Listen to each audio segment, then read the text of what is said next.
Hello, good morning, welcome to Glasgow Rangers Nation with me, your host Owen James, channel that brings you your team every single day, guys. We are at the beginning of a huge week for the club. It is nice to actually, obviously, have had no weekend with no football. I mean, it's been really, really interesting, hasn't it? I mean, boring to some degree as well. No Rangers game this weekend. Watched a bit of Premier League, watched a bit of EFL Championship. Kind of kept the Scottish Cup a little bit as my chair collapses. Great, well done. What a start. Great start to the video, that is. Collapsing chair. Maybe I put too much weight on. But yeah, look, it's a huge week for Rangers, isn't it? You know, two massive, massive games this week. Squashed into sort of the end of the week, isn't it? You know, I suppose the benefit we've got of coming out of this sort of since Thursday night against Fenerbahce is obviously travelling back from Istanbul. No doubt the team rested on Friday, but I think, you know, sort of Saturday, Sunday, and then working through now, it's going to be full steam ahead to preparing for two absolutely huge games.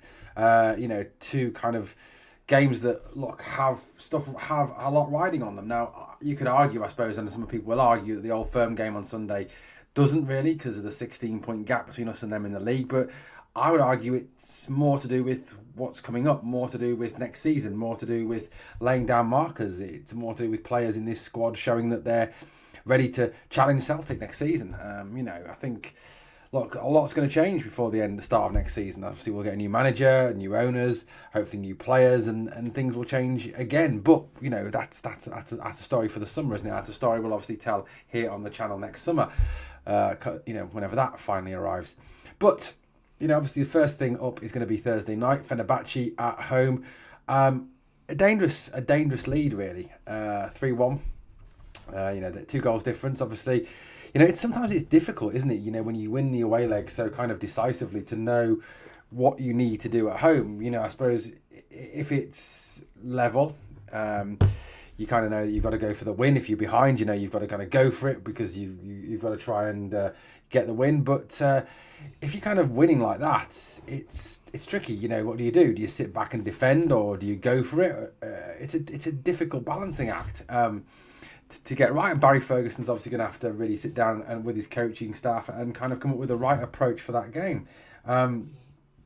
Personally, I would say that, you know, it would be, I think, way too dangerous to kind of sit back and defend and kind of invite them onto us and kind of just try and hold that 3-1 win.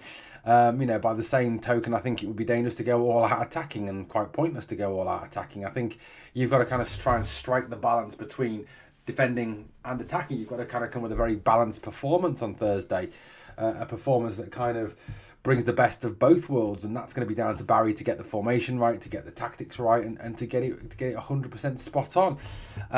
Obviously, the benefit obviously Rangers have had is they've had no game this weekend, which is huge.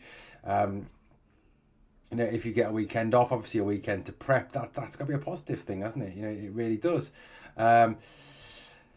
Looking at Fenerbahce, they've also had the weekend off as well, so they've had time to prepare as well. So look, it's big, isn't it? You know, I think Mourinho has kind of said it's not over yet. Look, as much as I would love it to be over, and you know, after that excellent performance in Istanbul, which was a fantastic performance, probably the best performance of the season so far, I would say, you know, for Rangers, it isn't over. You know, you can never write off a Jose Mourinho team, as much as bad as they were, and they were dreadful in that first leg.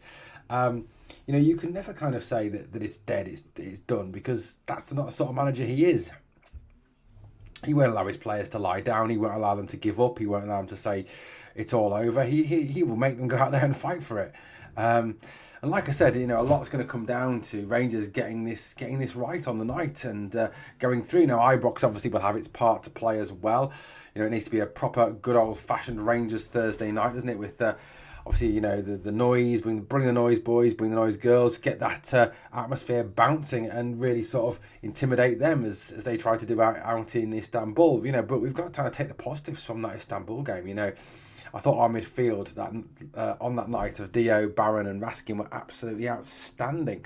The pass from Nicholas Raskin for the Cheney goal, for example.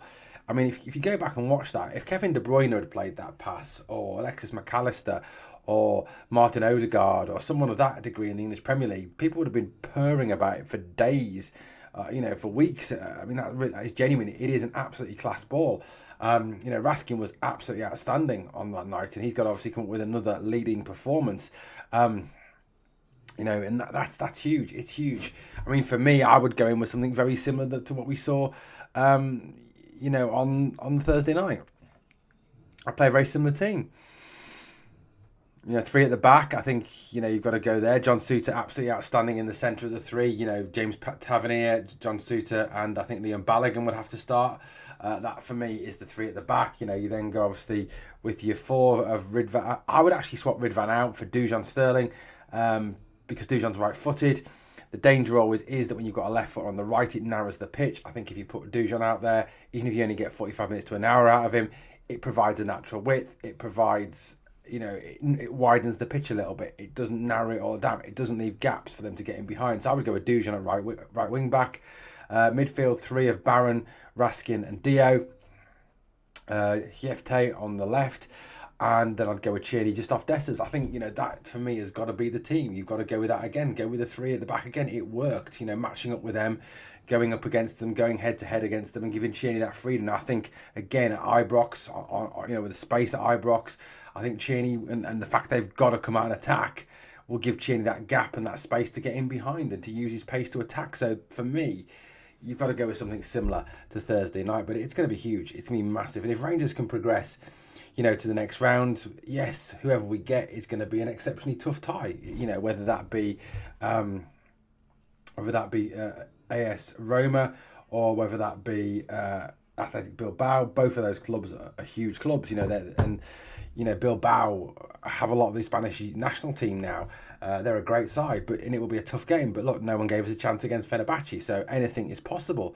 Really, genuinely, anything is possible. And look, and there's one thing I've kind of learnt in Europe, I think we've all got to learn, is you write Rangers off at your peril in Europe. You really, really do. We have a very proud, very, very proud record. We have an excellent record, and the way we perform in Europe, it is well renowned across the world for being a team that goes up against, so-called giant clubs and takes them on and gives them bloody noses. The Dortmund result, for example, on the run to Seville. But I think Europe is massive for us. It is, and I think the success we have in Europe and the progress we make in Europe and the money we earn from Europe was one of the deciding factors, I think, behind the 49ers Enterprises takeover of the club. Transfer Market have just released a survey they did where they looked at the gate receipts from last year's competitions, and they looked at the amount of money taken in gate receipts for clubs on their runs through the different European competitions. And Rangers came 19th out of all the clubs. In fact, outranking Borussia Dortmund, for example, outranking Celtic, outranking Juventus. The gate receipts placed them 19th, so substantial money earned from Europe. What happened to that money, God only knows. But look, probably went to pay off the debt. But, Europe is a massive cash cow for us, and I think if we can get in the Champions League next season, it'll be even bigger cash cow for us. Now, look, once Thursday night is out of the way, and look, it's huge. We've got to hope that we don't get the usual Sunday performance. A lot of the times now we've come off a European night on a Thursday and then gone into a Sunday game and just being genuinely dreadful, being lethargic, been slow with the ball, been just very, very poor. But, whereas at times we've kind of got by on that against the likes of St Johnstone or Dundee or teams like that, we can't afford that. Sunday is huge. Sunday is Celtic away. It's Parkhead. It's massive. They are going to want revenge for that drubbing they took at Ibrox. They're going to want to come back at us. Brendan Rodgers has talked about Rangers stealing their season, stealing their game. The way we beat them at Ibrox, and he's not going to want a repeat of that. He's not going to want to start losing to Rangers managers. He's got a very good record against Rangers. So that Old Firm game is looming large, and you've got to kind of hope that Thursday night we don't have one eye on that game. And then, like I said, coming out of Thursday night, we don't go into the game, genuinely being in a situation where we are absolutely knackered and lethargic. I think, obviously the fact we've got that 3-1 lead will obviously help us kind of draw back a little bit and not have to go a million miles an hour at Fenerbahce. So that stands us in good stead. But, it's a huge tie coming off the back. Obviously, Celtic won't have played midweek because they're out of Europe. Because let's face it, knockout stages progression is not for everybody. But look, at the end of the day, this gonna be big. It's gonna be big. Like I said, they're gonna want to get revenge. They want to come back. They're gonna want to extend their lead to 19 points, which will be humiliating for Rangers. But by the same token, Barry Ferguson is gonna want go in there and smash them in the face and get the victory. Especially if we're going to look at a situation where Barry's going to want the job. If he can get us obviously through the rounds in the Europa League, if he can go and beat Celtic twice, he's going to give a huge boost to his chances of getting the job on a permanent basis, isn't he? That game on Sunday is massive, absolutely massive, and look, Rangers will believe going into that game that we can get something from it because we did it at Ibrox. We kind of did that, and I think the thing when you come to play Celtic is the way you play in Europe will work against Celtic because Celtic have proven they don't like some of the European teams that go at them and use the ball like they do, and Rangers have got to kind of echo that, and Rangers have proven they can play in Europe and are more built for Europe to some degree. So look, that game Sunday is massive, absolutely huge. So look, two massive games. Obviously, then followed up by Dundee away, which should be pretty much a walk in the park, given the fact how shit Dundee are now. And obviously, then the big one, one will be a tester, given how the good form Hibernian are in. Rangers Hibs on the 5th of April. So look, guys, it's two massive games this week, two huge sort of season-defining games. One that kind of defines whether we continue in the Europa League, whether we obviously progress in the Europa League, and whether we still have something to play for. And then the other one is season-defining in terms of, showing that we can go and we can back up that first victory. It's all very well and good beating Celtic once as a one-off, but you've got to do it again and again and again and again to show that you are, the power is moving within the city. And I think, given the fact that we did it once, if we can go out, do it again, and say to them, right, look, we're here, we're not going anywhere, we're going to beat you, we're going to beat you again, and we're going to show you we can beat you. And then we're going to add to our squad and we're going to get a new manager, and you need to start shitting yourselves. You need to start panic because we're coming for you. And that's about what it's going to be about, laying down that marker on Sunday. So look, guys, let me know your thoughts in the comments. We'll have two live watch-alongs upcoming for you this week. One, obviously, on Thursday night, the Rangers-Fenerbahce game.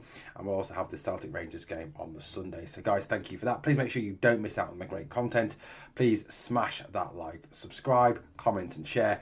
As always, on the way out, remember, we are the people.